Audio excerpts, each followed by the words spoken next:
अहमदाबाद में क्लास 10वीं के छात्र नयन संतानी की हत्या ने पूरे गुजरात ही नहीं बल्कि पूरे देश को झकझोर कर रख दिया है। मामला महज दो बच्चों के बीच झगड़े से शुरू होकर एक जानलेवा वारदात में बदल गया, जिसने स्कूल प्रशासन, सुरक्षा व्यवस्था और समाज की संवेदनशीलता पर गंभीर सवाल खड़े कर दिए हैं। तो आज आपको बताते हैं इस पूरे केस की तह तक क्या कुछ हुआ, कैसे हुआ पूरे घटनाक्रम, क्या हुआ उस दिन, आरोपी कौन है, पुलिस किस दिशा में जांच कर रही है और स्कूल प्रशासन पर क्यों सवाल उठ रहे हैं, और आखिर इस घटना से हमारे समाज को क्या सबक लेना चाहिए। तमाम बातें आज बताएंगे रिपोर्ट में, आप सुनिएगा। तो देखिए, मंगलवार 19 अगस्त 2025 की सुबह अहमदाबाद के खोखरा इलाके स्थित 7th day Adventist higher secondary school में सब कुछ सामान्य लग रहा था, लेकिन क्लास शुरू होने से पहले ही एक झगड़ा हुआ क्लास 8वीं और क्लास 10वीं के छात्रों के बीच।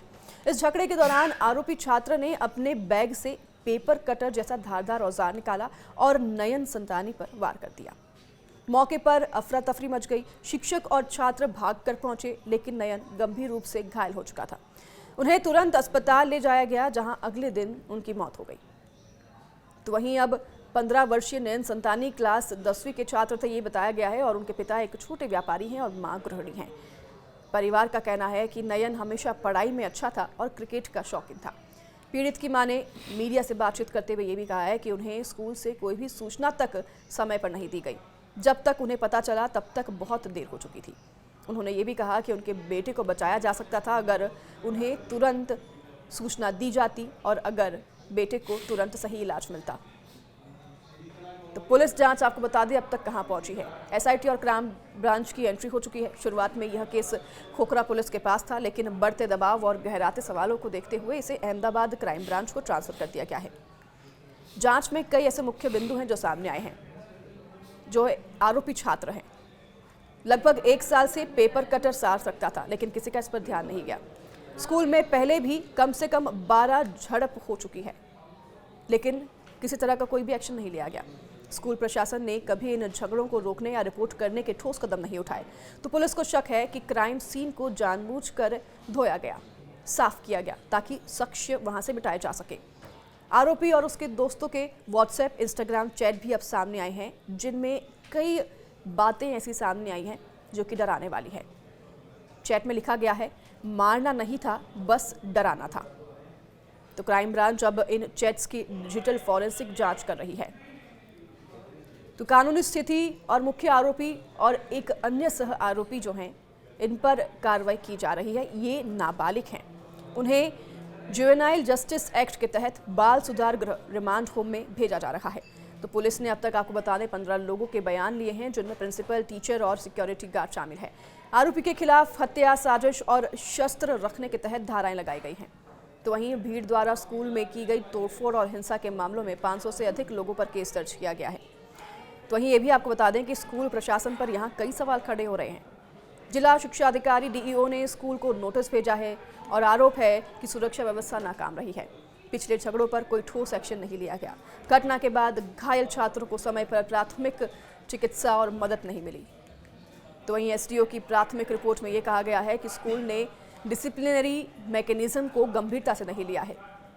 अब इस पूरे मामले में राजनीतिक और सामाजिक पहलू भी सामने आ रहे हैं। विपक्षी दलों ने सरकार पर लॉ एंड ऑर्डर फेलियर का आरोप लगाया है। तो रूलिंग पार्टी ने इसे सोशल मीडिया और हिंसा की संस्कृति से जोड़ते हुए कहा है कि माता पिता और संस्थानों को बच्चों पर नजर रखनी चाहिए। तो समाज में मॉरल पैनिक का माहौल बन गया है। क्या आज किशोर हिंसा की ओर तेजी से झुक रहा है हमारा संसार? सोशल मीडिया पर भी कई दिन हम देखते हैं कि ऐसी ही तस्वीरें सामने आती हैं। सोशल मीडिया पर अफवाहों का भी खतरा लगातार मंडराते रहता है। तो इस केस में सोशल मीडिया की भूमिका भी सामने आई है। आरोपी और पीड़ित के बीच झगड़े का सिलसिला चैट्स और इंस्टाग्राम रील्स तक फैला था। कुछ वायरल चैट्स ने माहौल को और भड़काया। तो पुलिस ने साफ कहा है कि फेक मैसेज और अफवाहें फैलाने वालों पर भी कार्रवाई की जाएगी। अब लगातार प्रदर्शन हो रहा है, न्याय की मांग की जा रही है, और नयन की मौत के बाद स्थानीय लोगों ने स्कूल के बाहर प्रदर्शन किया है। हालात बिगड़े हैं और स्कूल में भी तोड़फोड़ की गई है। पुलिस को लाठीचार्ज करना पड़ा है, लोगों को खदेड़ना पड़ा है। तो लोगों का ये कहना था कि अगर स्कूल पहले ही सख्ती करता तो यह वारदात नहीं होती। कई बड़े सवाल यहाँ खड़े हो रहे हैं कि क्या स्कूल सुरक्षा पर गंभीरता से कार्य नहीं कर रहा था? बच्चों के बैग की जांच क्यों नहीं होती थी? पेपर कटर जैसे औजार को महीनों तक बैग में कैसे लाया जा सकता है स्कूल के अंदर? प्रशासन की लापरवाही यहाँ पर सामने आई है। 12 झगड़े पहले क्यों नहीं रोके गए? क्या अनुशासनात्मक कार्रवाई का डर ही नहीं था? किशोर अपराध का ये ट्रेंड लगातार बढ़ता जा रहा है और स्कूल में किसी तरह का कोई एक्शन नहीं लिया गया। क्या सोशल मीडिया और गैजेट्स बच्चों को हिंसा की ओर धकेल रही हैं? क्या काउंसलिंग और पेरेंटल मॉनिटरिंग की ज़रूरत पहले से कहीं ज़्यादा हो गई है? तो अब क्राइम ब्रांच की चार्जशीट अगले कुछ हफ्तों में दाखिल हो सकती है और डीओ की जांच रिपोर्ट तय करेगी कि स्कूल की मान्यता पर क्या कार्रवाई हो। तो वहीं जुवेनाइल जस्टिस बोर्ड तय करेगा कि आरोपी पर सजा कितनी और किस तरह से होनी चाहिए। सरकार ने संकेत दिए हैं कि अब स्कूलों में बैग चेकिंग, सिक्योरिटी कैमरा और हेल्पलाइन को लेकर भी कई गाइडलाइंस जारी किए जा सकते हैं। तो अहमदाबाद का यह केस हमें आईना दिखाता है कि एक तरफ बढ़ती किशोर हिंसा, दूसरी तरफ संस्थागत लापरवाही और तीसरी और समाज में बढ़ती असहिष्णुता। नयन की मौत महज एक छात्र की मौत नहीं है, बल्कि यह हमारे स्कूलों और परिवारों के लिए चेतावनी है। सवाल यह है कि क्या हम अब भी जागेंगे या फिर अगली बार फिर से कोई मासूम इस तरह से हिंसा का शिकार होगा? क्या स्कूलों में सिक्योरिटीज़ और टाइट कर देनी चाहिए? क्या स्कूलों में इस तरह के बैग चेकिंग के एक्शंस लिए जाने के बाद किशोर की ये जो लगातार बढ़ते विवाद हैं, हंसप है, झड़प है, इस पर रोक लगाई जा सकती है?